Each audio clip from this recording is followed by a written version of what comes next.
Vamos lá então, oitavo ano, para a nossa atividade de hoje. Nós vamos continuar estudando o período moderno, esse período da modernidade, que compreende do século XV ao século XVIII, que vai desde o final da Idade Média até a Revolução Francesa, certo?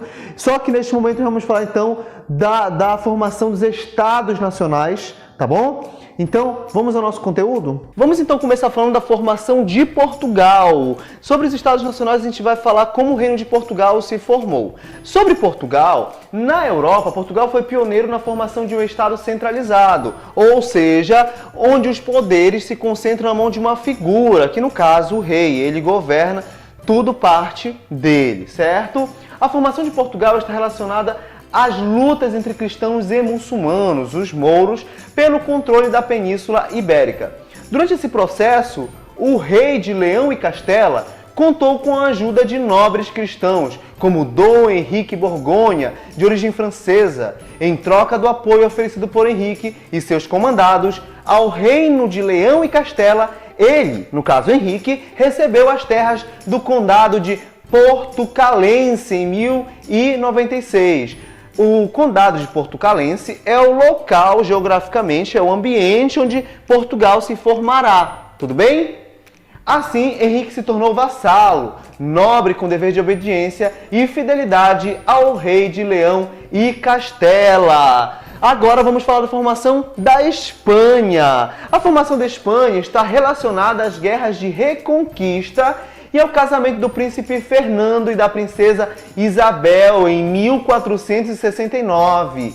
Ele era membro da família real de Aragão e ela a de Castela. Alguns anos depois do casamento, em 1479, Fernando e Isabel unificaram seus reinos, dando início a um processo de centralização política. Ou seja, cada um tinha um reino. Quando eles casaram, transformou-se em apenas um.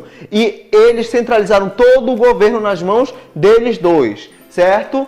Eles governaram juntos de 1479 a 1504. Após a morte de Isabel, Fernando permaneceu no trono até 1516. Com a formação do Estado Nacional, a monarquia espanhola pôde financiar as viagens de Colombo à América e começar o processo de expansão colonial. A coroa da Espanha tornou-se grande império mundial. Vamos neste momento falar da formação do Estado francês. Como foi que a França então se formou? Sobre a França, por volta do século X, a dinastia dos Capetos iniciou um processo de unificação dos feudos da atual França. As principais medidas adotadas pelos reis foram, vamos lá, conquista dos territórios, unificação da moeda, criação de um exército nacional, fortalecimento dos tribunais reais e a ampliação dos tributos que passaram a ser cobrados também por membros da Igreja Católica.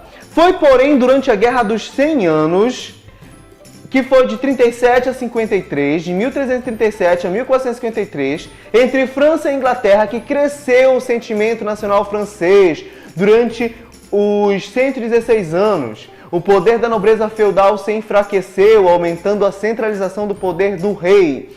O fim desta guerra marcou a consolidação do Estado monárquico francês no século XVII. A centralização do poder na França, que é quando os poderes de governança, os poderes políticos se resumem na mão de uma figura, no caso o rei, atingiu seu ponto máximo com o reinado de Luís XIV, o Rei Sol. Ele se tornou o símbolo do absolutismo.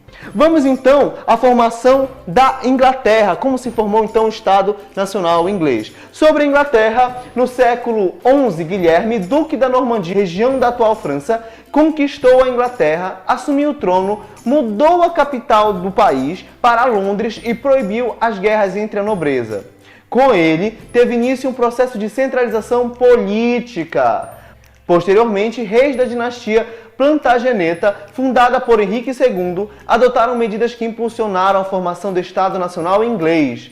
Durante essa dinastia, foi assinada em 1215 a Carta Magna, Constituição que limitava o poder real, ou seja, tirava os poderes do rei, dava poderes, fazia com que o parlamento inglês também tivesse poder de governança.